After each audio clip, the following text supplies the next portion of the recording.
ശബരിമലയിലെ സ്വർണ്ണപ്പാളികളിലും ദ്വാരപാലക ശില്പങ്ങളിലും നടന്ന ഞെട്ടിപ്പിക്കുന്ന കൊള്ളയുടെ ചുരുളഴിയാൻ അത് തുടങ്ങിയിട്ടിപ്പോൾ കൃത്യം 3 മാസം പിന്നിടുകയാണ്. കേരളം കണ്ടതിൽ വെച്ച് ഏറ്റവും വലിയ ക്ഷേത്രക്കൊള്ളകളിലൊന്നായി വിശേഷിപ്പിക്കപ്പെടുന്ന ഈ കേസിൽ മുഖ്യപ്രതിയായ ഉണ്ണികൃഷ്ണൻ പോറ്റിയെ പോലീസ് പിടികൂടിയിട്ട് 90 ദിവസമായിരിക്കുന്നു. കൊള്ളയുടെ ആഴം കണ്ട് വിറങ്ങലിച്ചു നിന്ന കേരളക്കരയെ പിന്നീട് കേൾപ്പിച്ചത് ഭരണകക്ഷിയിലെ ഉന്നത നേതാക്കളുടെയും CPM-ന്റെ കാലാൾപ്പടയിലെ പ്രമുഖരുടെയും അറസ്റ്റ് വാർത്തകളാണ്.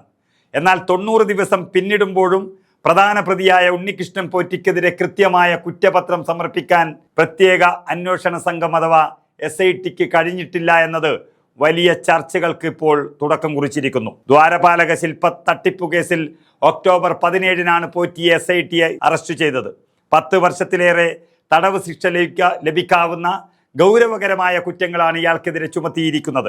നിയമപ്രകാരം ഇത്തരം കേസുകളിൽ അറസ്റ്റ് ചെയ്ത് 90 ദിവസത്തിനുള്ളിൽ കുറ്റപത്രം സമർപ്പിച്ചില്ല എങ്കിൽ പ്രതിക്ക് സ്വാഭാവിക ജാമ്യം ലഭിക്കാൻ അർഹതയുണ്ട്. പോറ്റിയുടെ കാര്യത്തിൽ ഈ കാലാവധി തികയാനിരിക്കെ അയാൾ ജാമ്യത്തിലിറങ്ങുന്നത് തടയാനുള്ള തീവ്രശ്രമത്തിലാണ് അന്വേഷണ സംഘം.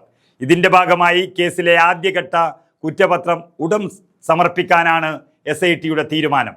ഈ വിവരം നാളെ ഹൈക്കോടതിയെ SIT അറിയിക്കുമെന്നാണ് അറിയുന്നത്.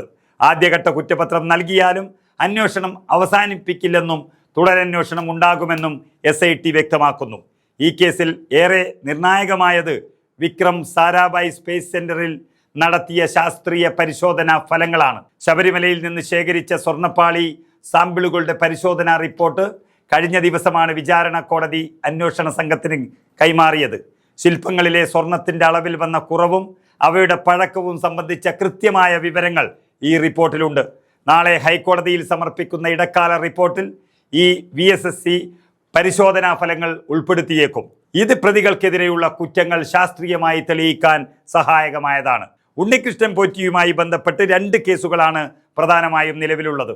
ദ്വാരപാലക ശില്പ തട്ടിപ്പു കേസിൽ ഇപ്പോൾ ജാമ്യത്തിന് സാധ്യതയുണ്ടെങ്കിലും കട്ടിളപ്പാളി കവർച്ചയുമായി ബന്ധപ്പെട്ട 2ാമത്തെ കേസിൽ നവംബർ 3-നാണ് ഇയാളുടെ അറസ്റ്റ് രേഖപ്പെടുത്തിയത്.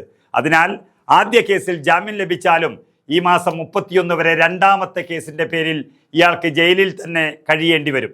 അതുകൊണ്ട് തന്നെ ജനുവരി 31-ന് മുൻപായി പ്രാഥമിക കുറ്റപത്രമെങ്കിലും സമർപ്പിക്കാനാണ് അന്വേഷണ സംഘം ലക്ഷ്യമിട്ടിരിക്കുന്നത്. രാഷ്ട്രീയ കേരളത്തെ സംബന്ധിച്ചിടത്തോളം ഈ കേസ് അത്യന്തം ഗൗരവകരമാണ്. മുൻ ദേവസ്വം മന്ത്രി കടകംപള്ളി സുരേന്ദ്രനെ ചോദ്യം ചെയ്ത് വിട്ടയച്ചു എന്നതുകൊണ്ട് കേസ് അവസാനിച്ചു എന്ന് കരുതാനാകില്ല. ശബരിമലയിലെ സ്വർണ്ണക്കൊള്ളയ്ക്ക് പിന്നിൽ വലിയ സ്രാവുകൾ ഇനിയുമുണ്ടെന്നും അവരിലേക്ക് അന്വേഷണം എത്തേണ്ടതുണ്ടെന്നും ഹൈക്കോടതിയും നേരത്തെ നിരീക്ഷിച്ചതാണ്. കൊള്ളയുടെ പങ്കുപറ്റിയ CPM-ലെ വൻതോക്കുകൾ ഇപ്പോഴും നിരീക്ഷണത്തിലാണ്.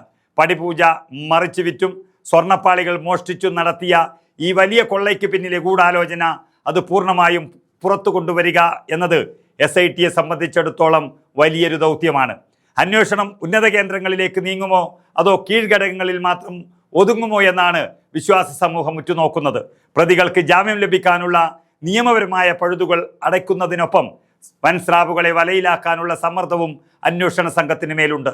നാളെ ഹൈക്കോടതിയിൽ സമർപ്പിക്കുന്ന റിപ്പോർട്ടും വരാനിരിക്കുന്ന ആദ്യ കുറ്റപത്രവും ഈ കേസിന്റെ ഗതി നിർണ്ണയിക്കുന്നതിൽ നിർണായകമാകും.